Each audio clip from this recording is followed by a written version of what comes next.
Hi, everyone, and welcome to our BookTrib live chat with New York Times bestselling author Carla Neggers.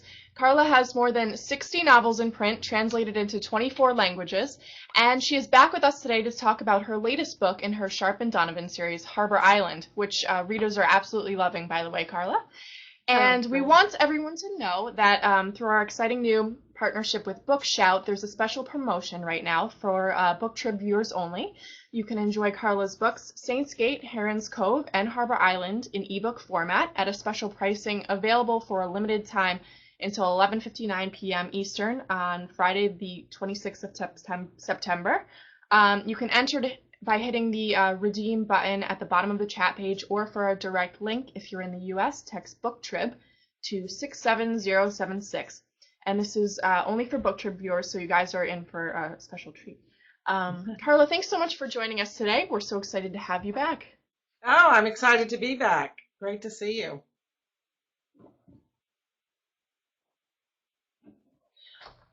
We have a lot of great questions coming through, but first, for those of us who haven't necessarily read the book yet, we were hoping you could talk a little bit about the book. Oh, sure. Well, Harbor Island is part of my Sharpe Donovan series featuring FBI agents Emma Sharpe and Colin Donovan. And they don't have much in common beyond that. But they actually grew up in southern Maine together, and they meet in Saints Gate over the murder of a nun, of all things. And it turns out Emma used to be a nun, and she's an art crimes expert, and from this unusual family, the Sharpes. Um, of art detectives, but she decides to join the FBI. And then she meets Colin, who grew up just up the road from her, but kind of in a different world. This Maine fishing village, struggling fishing village. His family's all cops and lobstermen, and he's joined the FBI, and he has a knack for deep cover work. So they meet, and now in Harbor Island, they're actually engaged. At the beginning of the book, they just get back from Ireland. They got mixed up with this elusive art thief who's been on, they've been hunting. Well, the FBI and the Sharps have been hunting him for 10 years, and so now they still don't know who the art thief is. And Emma finds a body of a woman on this little harbor island in Boston Harbor, hence the name Harbor Island. And there's a woman who's just been shot and killed, and in her palm is this little Celtic cross that's the symbol of the art thief. And the question is, has the art thief turned violent? Is the art thief responsible for this woman's death? Who is she?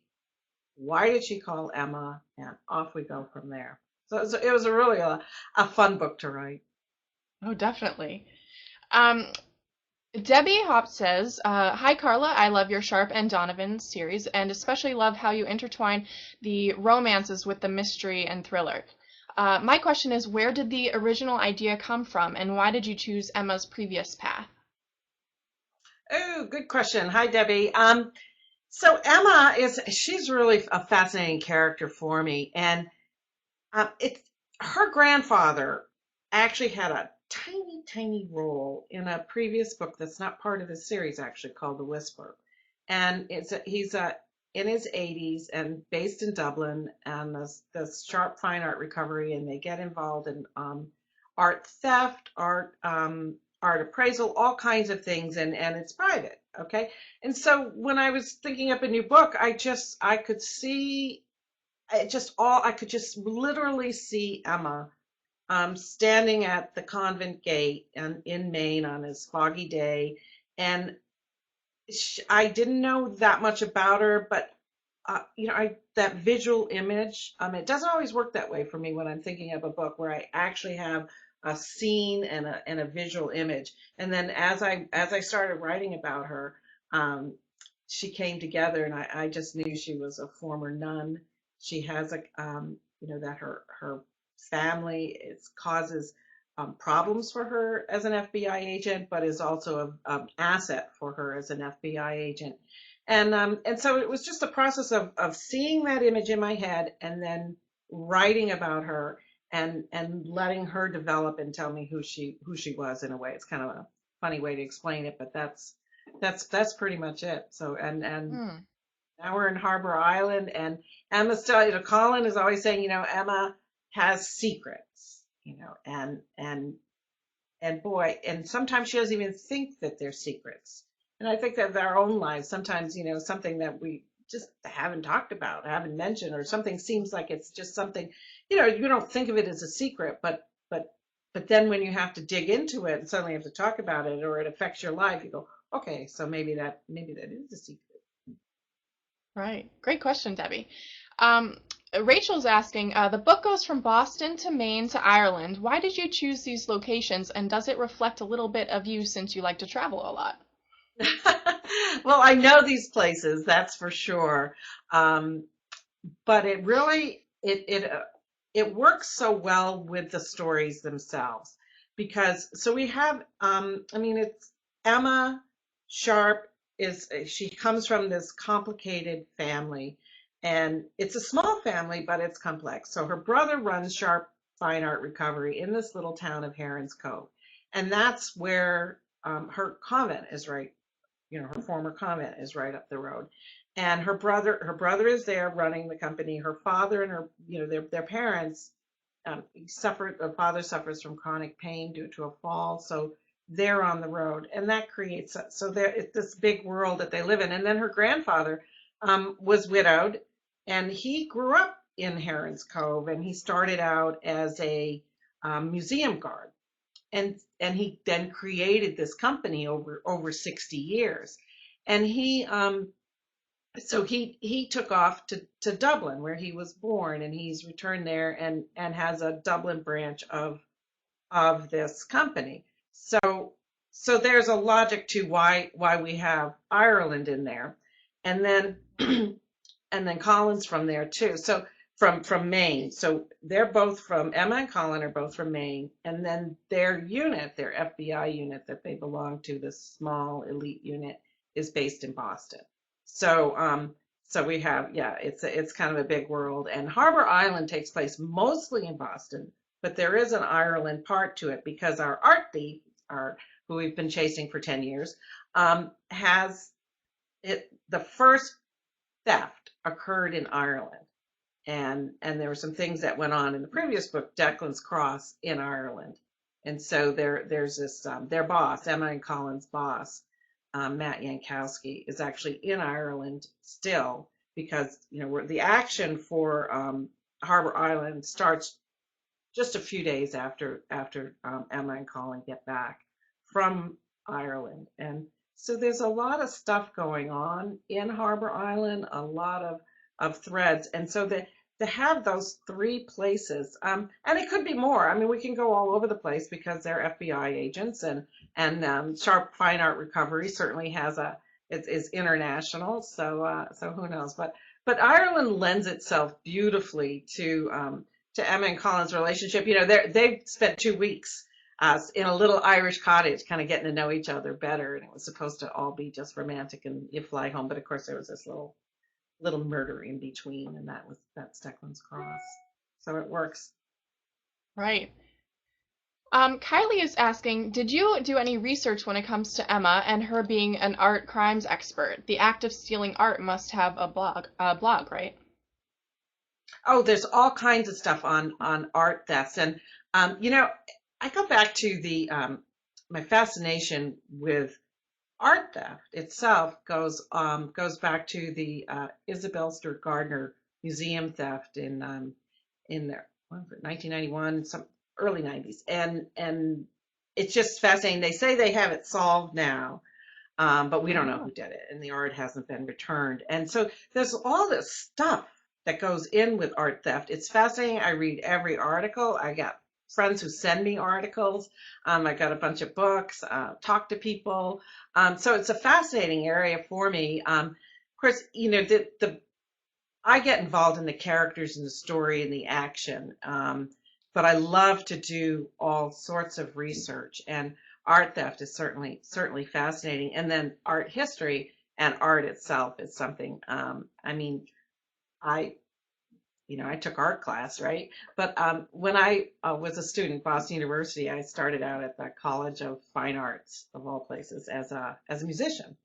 And my roommates, though, were all artists, and we've stayed in touch over the years. And I had this you know, one who's just a fabulous artist, and I love the way she talked about art and art history and her fascination. And she's just so well grounded and stuff. So I think that influenced my interest. And in Harbor Island, we do have this Irish artist, Aoife, who comes from Dublin to Boston, and that's part of the mystery. It's because, like, okay, she arrives in Dublin, she meets the woman, which turns out who Emma has just found dead on this little island. So what's her role? And oh, by the way, her uncle who's passed away owned the house. It's now a little boutique hotel in Ireland where the first theft occurred. So there's all these little spider webs of, tentacles of the story. So it's fun to do. Yes, definitely. Caitlin S. is wondering, what are some tips for aspiring authors to keep writers in the zone and not digressing from getting their project done? Oh, isn't that a good question, huh? Um, you know, there's so many techniques to get into the zone, and I think once you're in it, it's easier to stay in it.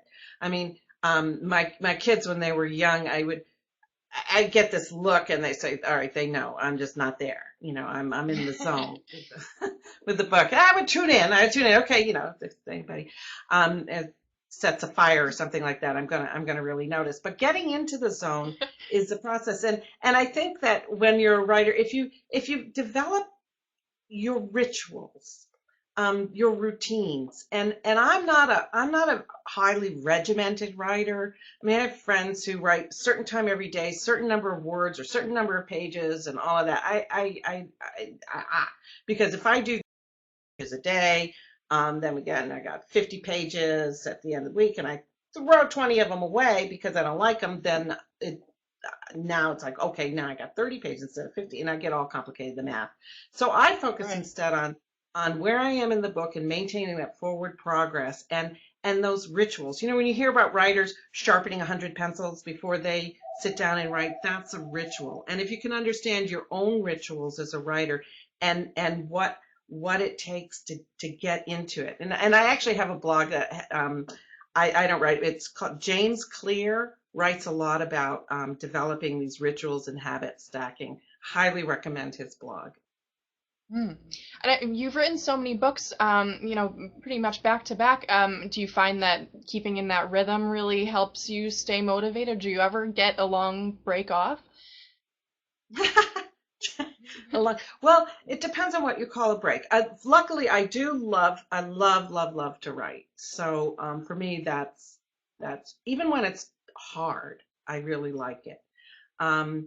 So like I just got back a few weeks ago from almost 5 weeks on the road and went to England and Ireland. And during that time, I took a little bit of time off, but I also was writing just on a different schedule. And there's something about being away from everything.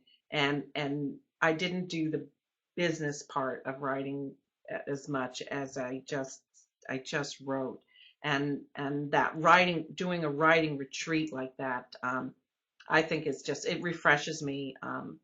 And I would just write, just maybe not as long, and then I would go for these long hikes. Walking helps me stay refreshed, and I always have these ideas simmering while I'm writing one book. I got something percolating back there, for the next one, so I dive right in. I bet.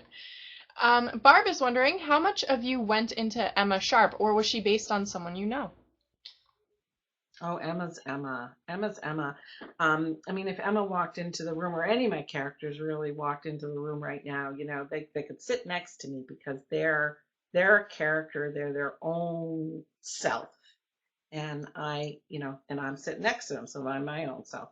So, but that doesn't mean that obviously she's a creation of my imagination, but Emma is, oh, I don't know if she's like me in many ways. She's very analytical and centered. The time that she was a novice, she meditated a lot. She spent a lot of time studying art history and thinking, and so she really knows herself, and that's part of why she seems like she has secrets too, Mm. because she is so centered and she will think. And Colin is a hotter personality and goes with his gut instinct and is very, that kind of reactive push person. And Emma pulls back a little bit, and actually I'm probably a little more like Colin.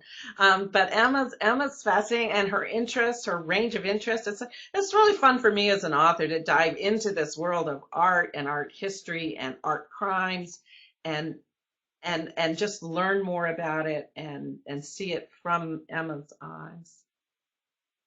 Great answer. Shauna is wondering, what would be your next dream setting for a book? Perhaps someplace that you've been wanting to travel to but haven't gotten a chance to go yet. Oh, good question. Let's see. One of the places that I wanted to travel, and I almost got there last summer, and it didn't quite work out, is Newfoundland.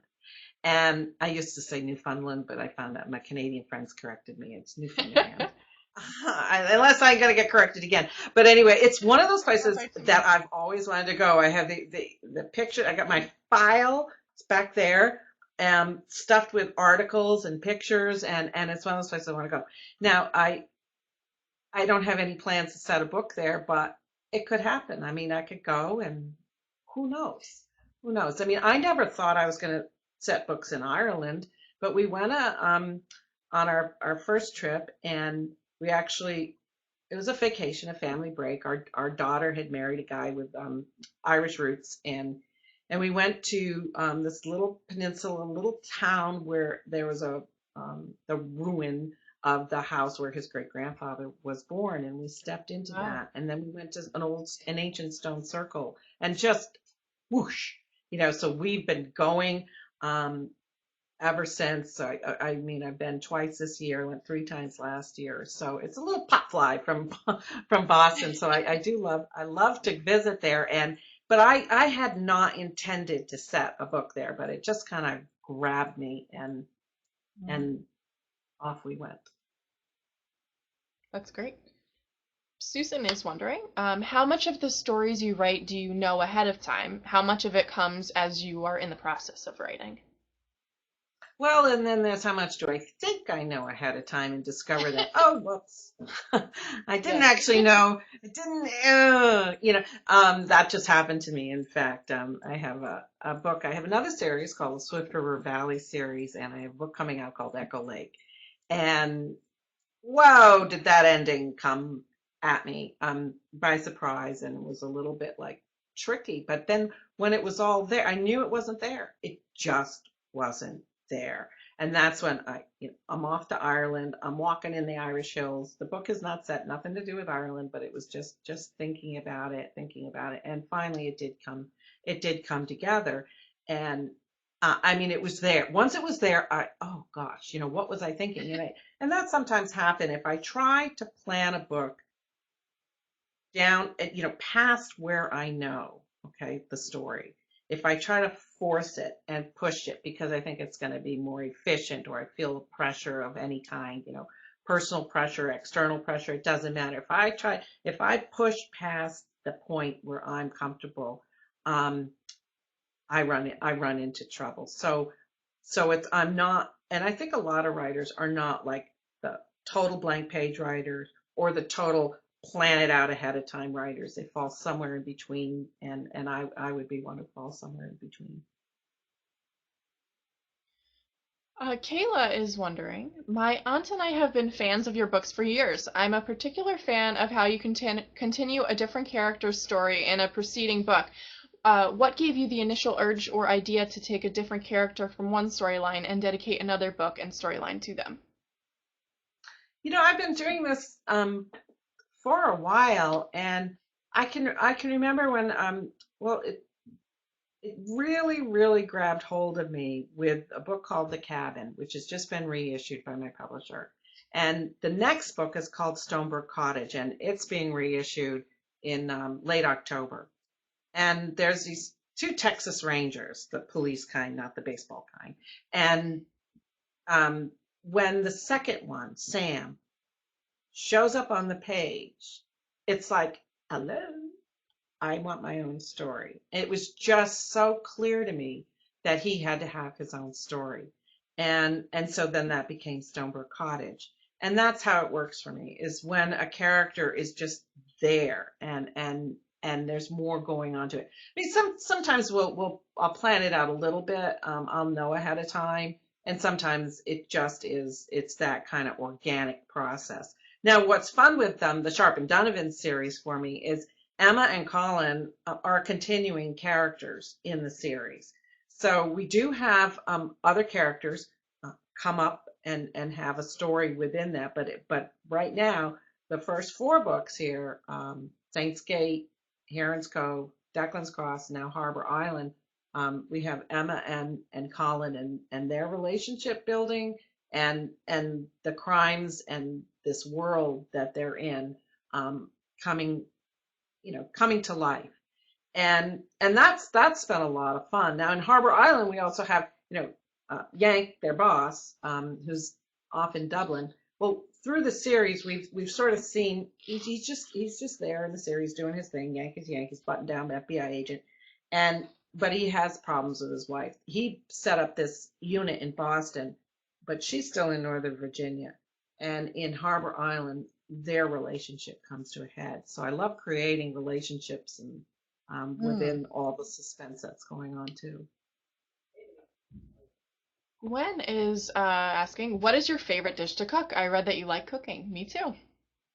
Oh, my favorite one. Oh, you know what? I just this time of year, I live in Vermont. For those who don't know, and so now it's all the vegetables are they're starting to Mm.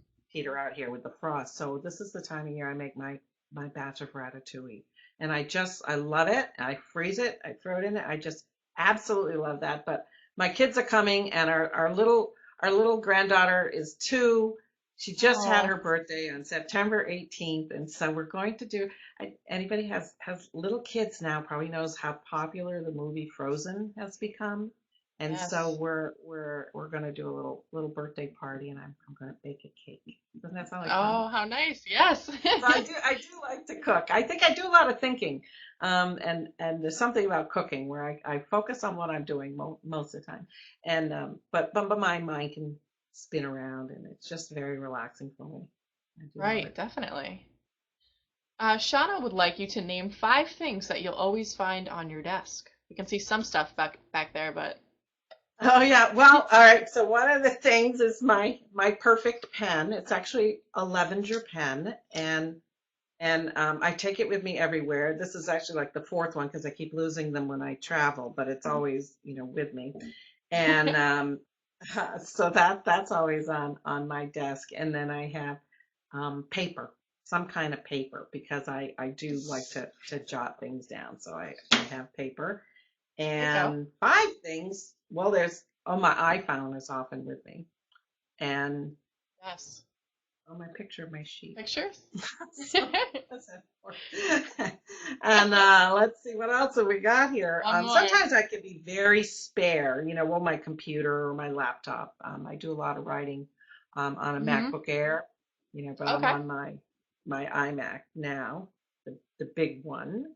So we can move that around, which is fun. I move it sometimes. This thing behind me is actually a desk, and I'll put it over there, just because of the sun. So it just Yeah, looks depends on like my a mood. great view out there too. Oh, that's my Um, that's my big old sugar maple tree. I've oh, sometimes nice. taken pictures of that and put them up on my website and whatnot. Oh, very pretty. Francesca is asking, how do you stay creative when you've written more than 60 novels? Where do you draw general inspiration from? You know, I have so many ideas. I am that's why I write, because I have ideas. If I didn't have ideas, I would do something else. So staying creative for me, I do love to refill the well, and it's not so much about for me anyway, the way I think of it is as getting stale or burned out or anything, as just as keeping up the energy and the excitement and having new things coming into my head all the time. So like in Harbor Island and the Sharpe Donovan series. There's a Finian Bracken is our Irish priest who comes to this little Colin's hometown in southern Maine, and he has a very tragic past. His wife and he's a priest now, so if his wife and two little girls were killed in a sailing accident, and then he ended up in the priesthood. But he started a whiskey distillery with his brother, and that's his background before becoming a priest. And so he has a lot of whiskey, and that's been a fun thing to just I just to learn about. So I'm always eager to learn new things, and I continue to learn more and more about whiskey. I have a really good friend in Ireland. We just saw him when we were down there, who's a really an amazing whiskey expert and very passionate about the subject. And so I keep learning more, and who knows where that will lead. And I do that. There's lots of things that I just keep refilling the well and thinking about and doing. If anybody's read Julia Cameron in The Artist's Way, I love her idea of the artist date, where you just do fun things, and it's not necessarily research, or it just, who knows where it'll lead, but it's fun and you do it. Right. Susan is asking, was there another motive behind Emma and Colin not telling anyone they were engaged? Aha!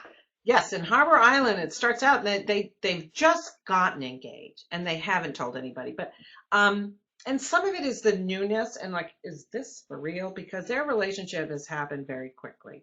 And so they just haven't, in some ways they just haven't had a chance. They haven't gotten around to it. I mean, they're barely over jet lag and they find a dead body and Yank's wife has gone missing and what? But now it's like one of those moments because he proposed. I'll give a little hint, a little spoiler from Declan's Cross, because at the end, because we now know they're engaged, right? We might as well know how. But it's in a Dublin pub on a kind of a rainy night, and it's like, is this for real? You get there and you got the ring, you haven't put it on yet. Is this for real? What, and how's everybody going to react? I mean, Emma and Emma's her team has just found out that she was a nun, and so now she's engaged to Colin, this undercover agent. She's complicating their lives. That's good. Rachel's wondering, would you risk your career or put yourself in danger to do the right thing? Interesting question. That is, I guess, what would the right thing be under, that would affect my career. It's kind of a hypothetical that I'm not sure where it would, but I certainly, I have my family, and I would risk a lot for them for sure. Caitlin S. is asking, your book has romance and mystery, and you even get a history lesson when reading it. How did you decide to mesh these worlds together? I've always loved meshing the idea of a romantic, emotional story that's suspenseful in and of itself, and then you heighten the stakes when you add in something like FBI agents and a murder, an art thief. We have in Heron's Cove, there's all kinds of things going on with this Russian tycoon and Emma's past. Declan's Cross is an American diver who goes missing, and what's her relationship to this art thief? So putting all that stuff together is very natural for me, and some of it's just because I also love stories that have other elements as well. So, but for Emma and Colin, they're FBI agents, and the suspense of that story. I just love how that all fits together for their relationships, to push the story together. It's just exciting, adventurous. So it's just something that I as a reader love, and I love to write about. So, and I guess it goes back to my early books that I was reading too. Maggie is wondering, what's next for the Sharpe and Donovan series? Will we be seeing Emma and Colin back in action? Yes, in fact, I'm writing the next one now. It's called Keeper's Reach. And for those certain readers who've been writing to me, they said they want to see more of Mike Donovan. And Colin and Emma, I mean, this is a very, it's a very exciting book. There's a lot that goes on. There's a lot of danger in the book. But Mike is Colin's older brother. There's 4 Donovan brothers, and Mike is a wilderness guide in on the Bold Coast of Maine. For those of you who know Maine, up around that area, which we love and been there many times. And so and Mike likes he likes his quiet life. He likes life alone. Was a former Army guy, and so now in Keeper's Reach, stuff happens that involves Mike in his past, and Emma and Colin, and it's just I'm having a great time writing it. I was just working on it today, as a matter of fact. We can't wait to read it. Oh, thanks. We're actually, that's all the time we have for today. But if you haven't had the chance to read Harbor Island, you need to go out right now and buy it.